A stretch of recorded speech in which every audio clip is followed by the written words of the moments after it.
Hello there, welcome back to Jennie Designs with Paper. Thank you for stopping by my channel today. We're going to do a little bit of an art journal page, so get comfy and let's get crafty. This is the January mood board for the Artsy Trio Facebook group. The link will be down in the description box below. This mood board gives lots of nods to blues and snow and white and winter, and the title is Chilling January. So check out what I did. I've printed off the copy of my mood board, and I have an art journal page that is about 5.5 by 8.5 inches, and I have a piece of blue pattern paper that is about 6 by 12 inches in size.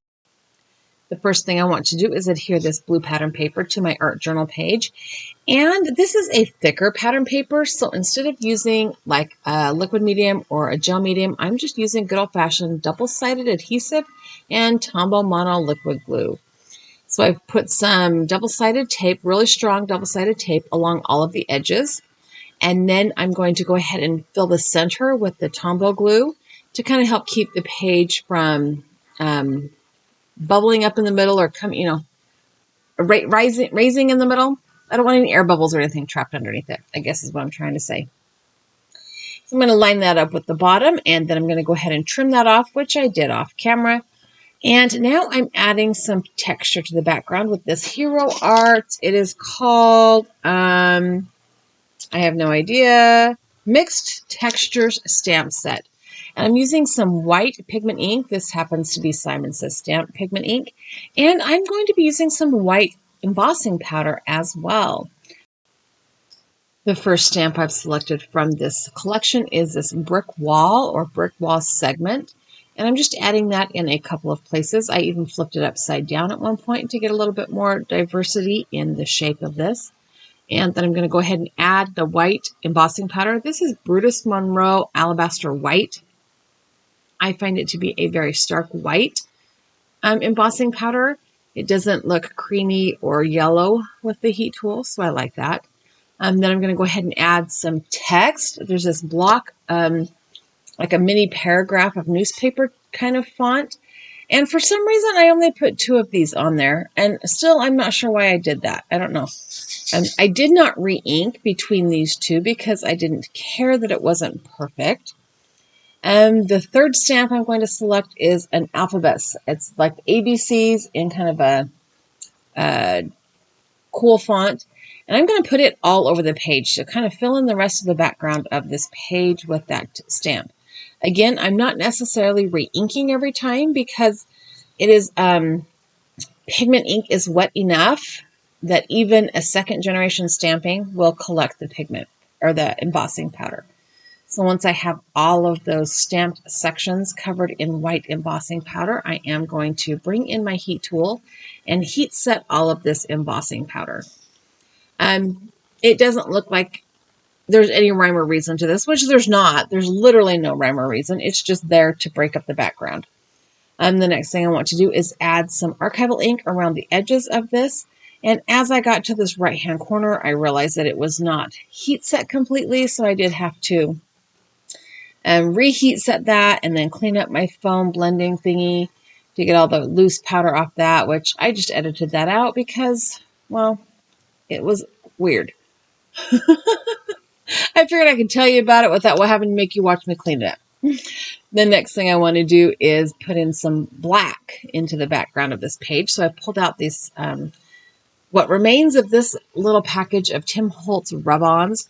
I am adding a couple of different sections of the rub-ons, and I'm going back and forth with using the popsicle stick and this big ball stylus. I can't decide which one works better. I feel like on these thicker numbers, that popsicle stick probably worked a little bit better. But sometimes on the finer detailed things, these little ball stylus work just a little bit better. So I don't know. I did go ahead and add a third section of black over here on the right-hand side, you know, working in trios.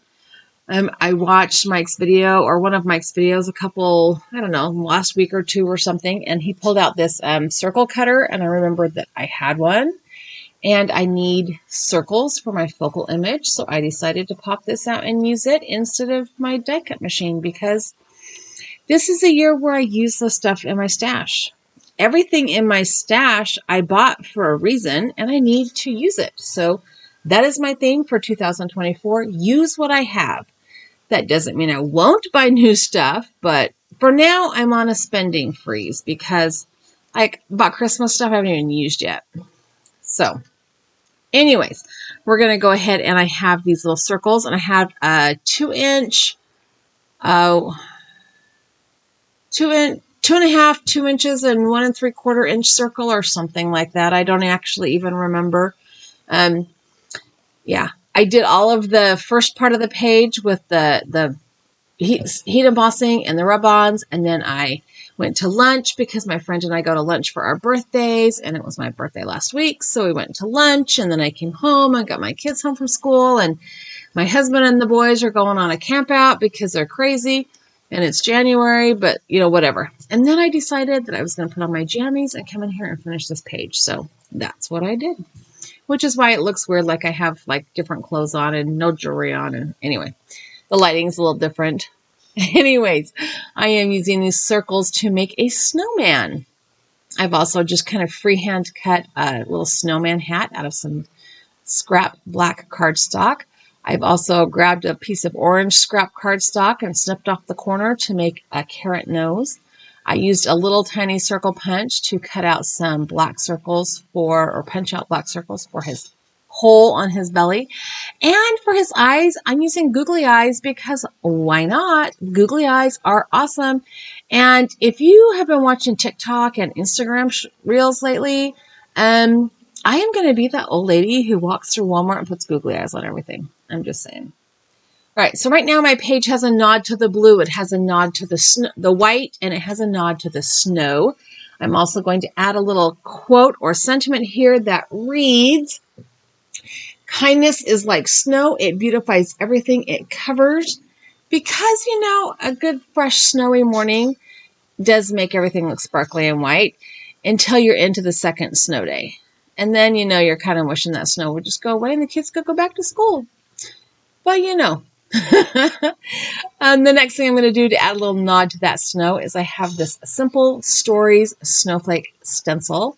And I am going to put some Nuvo, what is this stuff called? It's the glittery crystal stuff that I can never remember the name of it. Okay, I'm adding that through the stencil. And then I'm going to go ahead and once that's dry or dry-ish, because I think there was a little bit of smushing going on, but it's all good.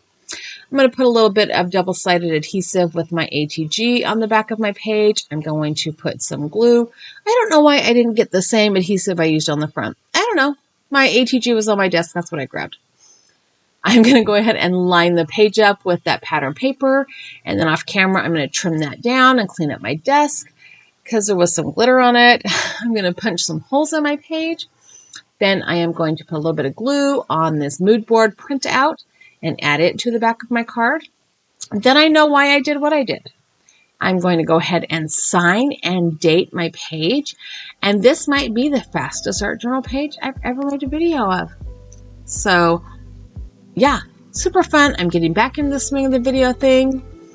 I'm hoping to get back on schedule, but also I'm enjoying playing in my craft room.